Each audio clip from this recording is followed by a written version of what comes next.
अस्सलाम वालेकुम नाज़रीन, मैं हूँ आयत बतूल। आप देख रहे हैं बड़ी खबर HD और अब चलते हैं ब्रेकिंग न्यूज़ की तरफ।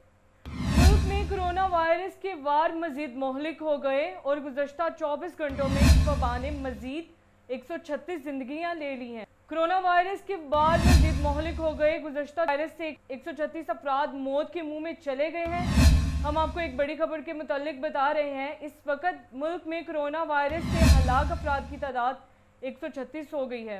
मुल्क में कोरोना वायरस के वार मजीद मोहलिक हो गए हैं और गुज़श्ता 24 घंटों में इस वबा ने मजीद 2136 जिंदगियां ले ली हैं। हम आपको एक बड़ी खबर के मुतालिक बता रहे हैं, इस वक्त मुल्क में कोरोना वायरस से हलाक अफराद की तादाद 136 हो गई है। कोरोना वायरस के वार मजीद मोहलिक हो गए हैं। गुज़श्ता 24 घंटों में अमवात की तादाद 136 हो गई। मुल्क में 24 घंटों में कोरोना वायरस से 136 अफराद मौत के मुंह में चले गए हैं।